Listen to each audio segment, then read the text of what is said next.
नमस्कार, स्वागत है आपका हमारे खास कार्यक्रम हर खबर हिमाचल प्रदेश में। मैं आपके साथ रवि राजपूत। वहीं पूर्व गर्भाधान और प्रसव पूर्व निदान तकनीक अधिनियम 1994 पर आज शिमला 2 दिवसीय कार्यशाला की शुरुआत मुख्यमंत्री सुखविंदर सिंह सुक्खू ने की है। 2 दिन कार्यशाला के दौरान कन्या भ्रूण हत्या को रोकने और इस एक्ट को प्रभावी तरीके से लागू करने पर मंथन किया गया। आपको बता दें कि इस दौरान सीएम ने कहा कि देश में लिंगानुपात में तीसरा स्थान हिमाचल का है। आज पंचायती राज संस्थाओं में 56% महिलाएं हैं। महिलाओं के राजनीति में आने के कारण भ्रूण हत्याओं में कमी आई है। उन्होंने कहा कि जिसके एक बेटी होगी उसे 2 लाख इंसेंटिव दिया जाएगा। दूसरी बेटी होने पर 1 लाख की मदद सरकार देगी। वहीं सीएम ने कहा कि भ्रूण जांच न हो, इसके लिए सख्ती की जरूरत है। हिमाचल ने बहुत अच्छी इसमें तरक्की की है और कन्या भ्रूण हत्या के मामले में 2014 में जो स्थिति थी उसमें उभर कर हम बहुत अच्छी स्थिति में आए हैं। हमारे 1000 के पीछे 950 गर्ल्स का रेशो है और देश में हम तीसरे स्थान पर है। इसलिए ये कार्यशाला जिसका 2 दिन तक आयोजन किया जाएगा, मैं इसके लिए हमारे जो हेल्थ मिनिस्टर है उनका धन्यवाद करना चाहूंगा कि कन्या भ्रूण हत्या को लेकर इस प्रकार की कार्यशाला की आयोजन किया गया है। घोषणा की है कि अगर किसी के परिवार में सिर्फ एक बेटी पैदा होती है, उसमें पहले इंसेंटिव 35,000 रुपये था।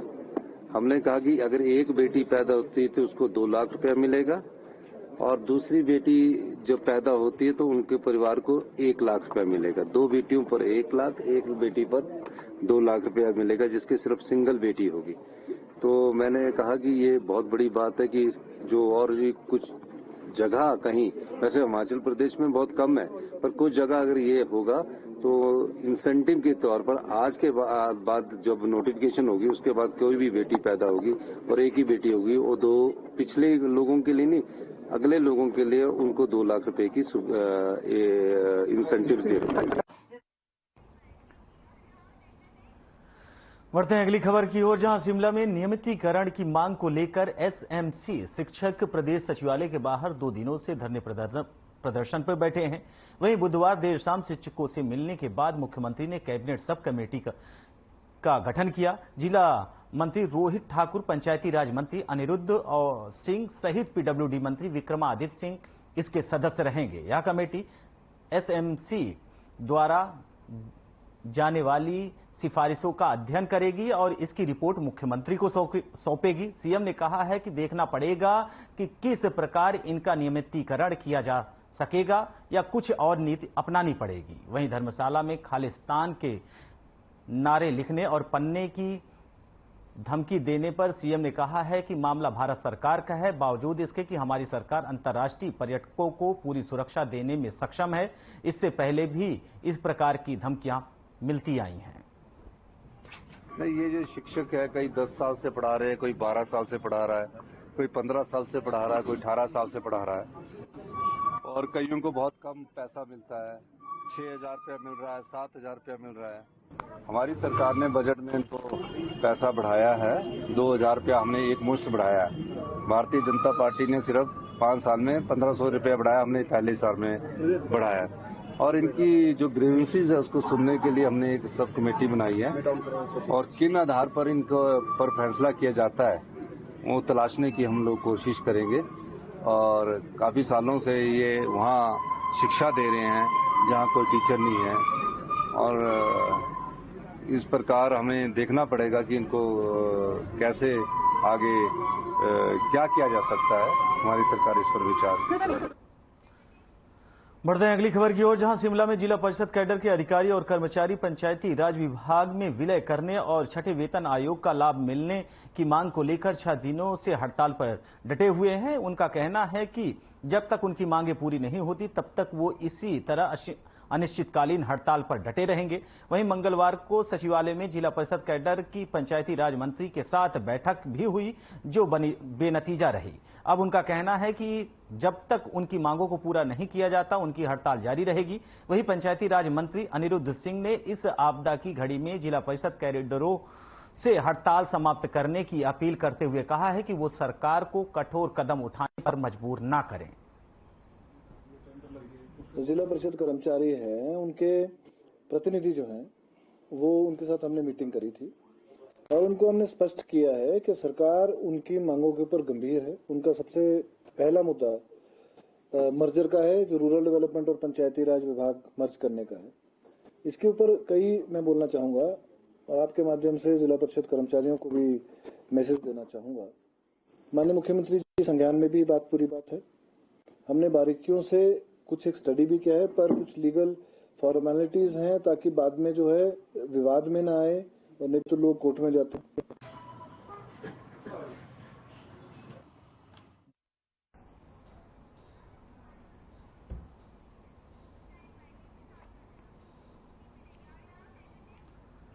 वहीं राजधानी शिमला के उपनगर संजौली में सड़क पर धूल मिट्टी से लोग परेशान थे, खासकर कि अंदर टनल के मुश्किल हो रहा था। वहीं वीरवार को महापौर सुरेंद्र चौहान सुबह ही स्थानीय पार्षदों और सफाई मित्रों के साथ सफाई करने पहुंचे। इस दौरान ढली टनल से लेकर चौक तक साफ सफाई किया गया।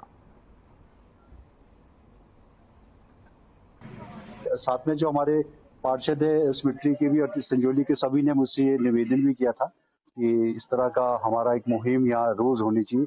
दूसरे साथ के साथ हम बाजार में संजौली बाजार के और मार्केट के लोगों को इससे भी हम सबसे निवेदन करेंगे। अभी ये साथ साथ में करता हुआ जा रहा हूँ, सभी लोग हम पार्षद भी कर रहे हैं, तो उनसे भी निवेदन कर रहे हैं कि सफाई का वो पूरा ध्यान रखें। और ये न केवल नगर निगम की जिम्मेवारी बल्कि आम इंसान हर आदमी का एक नैतिक कर्तव्य बनता है कि हम अपने आप को साफ सुथरा और सुंदर रखें। वहीं मंडी में सांसद प्रतिभा सिंह ने जिला समन्वय और निगरानी दिशा समिति की बैठक की। इस दौरान बैठक की अध्यक्षता करते हुए सांसद प्रतिभा सिंह ने अधिकारियों को जनता के हित के कार्यों का प्राथमिकता से करने के निर्देश दिए। उन्होंने कहा कि अधिकारी लोगों की समस्याओं को समझें और उनके समाधान के लिए काम करें।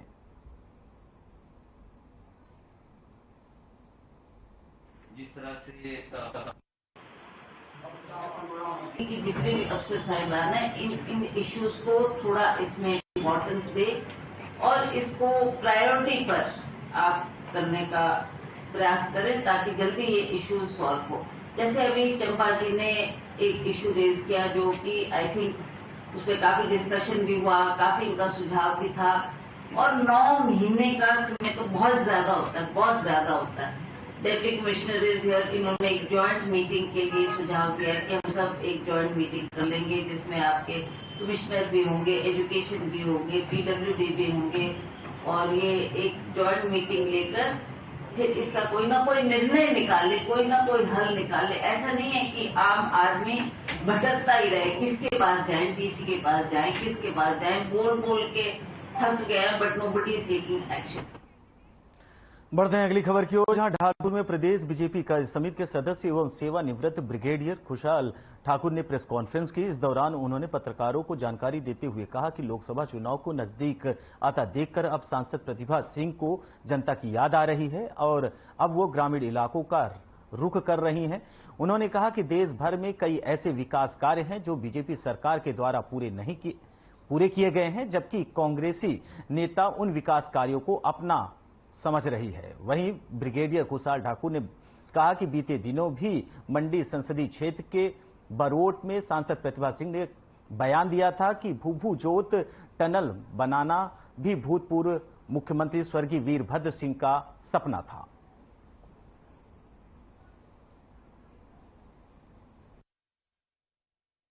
कल जो है पिछले कल मंडी क्षेत्र के बरोट के इलाके में, जोगिंदरनगर के इलाके में हमारी सांसद महोदय जो थी इलेक्शन जीतने के बाद पहली बार एक पर्यटन के हिसाब से दौरा कर रही थी और अचानक उनको भूभू जोत की याद आ गई और बड़े हास्यप्रद उन्होंने कहा कि इसके लिए पूर्व में रहे मुख्यमंत्री राजा वीरभद्र सिंह जी ने पैसे भी दे दिए थे और इसका काम भी शुरू हो गया था और ये राजा वीरभद्र सिंह जी का सपना था।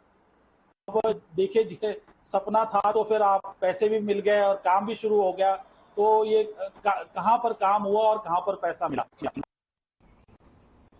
वहीं नालागढ़ में अवैध माइनिंग को रोकने के लिए लगातार विभाग काम कर रहा है। विभाग लगातार गश्त करके अवैध माइनिंग करने वालों पर कार्रवाई करने में जुटा हुआ है। अब विभाग ने अवैध माइनिंग को रोकने के लिए ठोस रणनीति के तहत उन चारों रास्तों को बंद कर दिया जहां सबसे अधिक अवैध माइनिंग होती थी।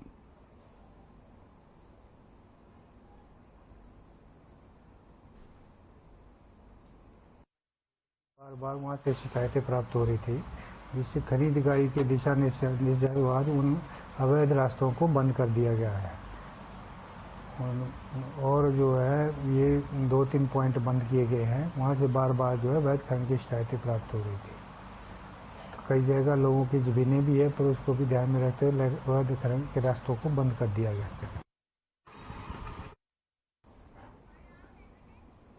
फिलहाल इस बुलेटिन में हमारे साथ इतना ही। बाकी देश दुनिया की तमाम बड़ी खबरों से जुड़ने के लिए बने रहें हमारे साथ। नमस्कार।